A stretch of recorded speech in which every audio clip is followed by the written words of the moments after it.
ఒకటి, 2, 3, 4, 5, 6 రోజుకి మనం 3 ఎగ్స్ తినొచ్చా? పోనీ 5 లేదా ఒక్కటి తినాలా? అసలు ఇందులో ఉండే కొలెస్ట్రాల్ని తీసుకున్నప్పుడు మన బాడీలోకి వెళ్ళాక మన కొలెస్ట్రాల్ లెవెల్స్ని రైజ్ చేస్తాయా? అసలు ఈ ఎగ్స్కున్న సేఫ్ లిమిట్ ఏంటి? ఇవన్నీ క్వశ్చన్స్ మీకు కూడా ఉన్నాయి కదా. ఈ వీడియోలో వీటన్నిటిని మనం డీకోడ్ చేద్దాం. కొత్తగా ఎవరైనా చూస్తున్నట్టయితే మన ఛానల్ని సబ్స్క్రైబ్ చేసుకొని సపోర్ట్ చేయండి. ఫస్ట్ ఆఫ్ ఆల్ ఈ గుడ్డులో ఏముంటుందో మనం తెలుసుకుందాం. ఒక హోల్ ఎగ్ తీసుకున్నప్పుడు మనకు 6 grams ఆఫ్ ప్రోటీన్ వస్తే 5 grams ఆఫ్ ఫ్యాట్ వస్తుంది అండ్ ఇందులో కార్బోహైడ్రేట్స్ 0 అనమాట. వీటిని మనం మ్యాక్రోన్యూట్రియంట్స్ అంటాం.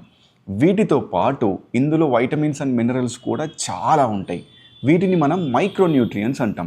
ఈ రెండిటికి ఉన్న డిఫరెన్స్ ఏంటంటే మ్యాక్రో అంటే లార్జ్ క్వాంటిటీస్ అనమాట. ఈ ప్రోటీన్స్, కార్బోహైడ్రేట్స్ అండ్ ఫ్యాట్స్ని మనం గ్రామ్స్ లెక్కలో కన్జ్యూమ్ చేస్తాం. ఈ వైటమిన్స్ అండ్ మినరల్స్ చాలా తక్కువ క్వాంటిటీని తీసుకుంటాం కాబట్టి మైక్రోన్యూట్రియంట్స్ అంటాం. వీటిని మనం మైక్రోగ్రామ్స్లో కన్జ్యూమ్ చేస్తాం.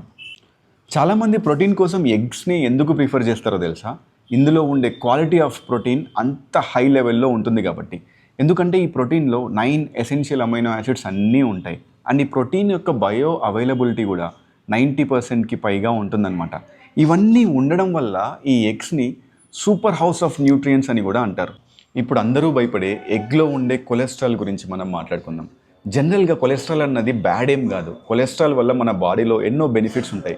ఎస్పెషల్లీ మన హార్మోనల్ హెల్త్ బాగుండాలంటే మన కొలెస్ట్రాల్ లెవెల్స్ కరెక్ట్గా ఉండాలి. మీ బాడీలో లివర్ అన్నది ఆల్రెడీ కొలెస్ట్రాల్ని ప్రొడ్యూస్ చేస్తూ ఉంటుంది.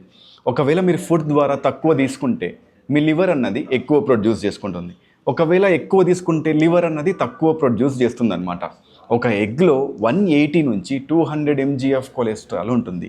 మన బాడీ ఈ ఫుడ్లో ఉండే కొలెస్ట్రాల్ని బేస్ చేసుకొని బ్లడ్ కొలెస్ట్రాల్ లెవెల్స్ని రైజ్ చేయదు.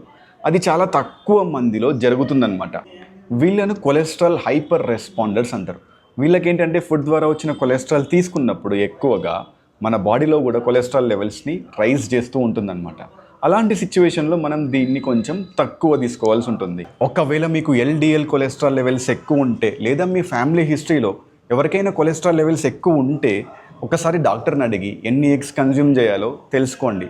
లేదా మీరు జస్ట్ ఎగ్ వైట్స్ మాత్రమే తినాలనుకోండి, 6 ఎగ్ వైట్స్ వరకు హ్యాపీగా తినొచ్చు. ఇప్పుడు మనం మెయిన్ క్వశ్చన్కి వద్దాం. అసలు రోజుకు ఎన్ని గుడ్లు తింటే సేఫ్? ఒకవేళ మీరు హెల్తీగా ఉండి ఎలాంటి ప్రీ ఎగ్జిస్టింగ్ హార్ట్ ఇష్యూస్ లేకపోతే 1 నుంచి 3 గుడ్ల వరకు సేఫ్గా తినొచ్చు. ఇన్ కేస్ మీ డైట్లో క్యాలరీస్ ఎక్కువ ఉన్నట్టయితే 3 గుడ్ల కంటే ఎక్కువ కూడా తినొచ్చు. ప్రాబ్లం ఏంటంటే ఈ హోల్ ఎగ్స్లో ఫ్యాట్ కంటెంట్ చాలా ఎక్కువ ఉంటుంది కాబట్టి మన క్యాలరీ కన్జంప్షన్ కూడా ఎక్కువ అయిపోతూ ఉంటుంది. ఎప్పుడైతే మనం క్యాలరీస్ని ఎక్కువగా కన్జ్యూమ్ చేస్తూ ఉంటామో లాంగ్ రన్లో మన ఫ్యాట్ డిపాజిట్ అయిపోయి దానివల్ల కొలెస్ట్రాల్ ఇష్యూస్ వచ్చే అవకాశాలు కూడా ఉంటాయన్నమాట. సో అదనమాట. ఐ హోప్ ఎన్ని తినాలో మీకు క్లారిటీ వచ్చింది అనుకుంటున్నాను. వీడియో నచ్చితే లైక్ చేసి మీ ఫ్రెండ్స్ అందరితో షేర్ చేయండి అండ్ కామెంట్స్లో మీరు డైలీ ఎన్ని ఎగ్స్ తింటారో మెన్షన్ చేయండి. Thank you.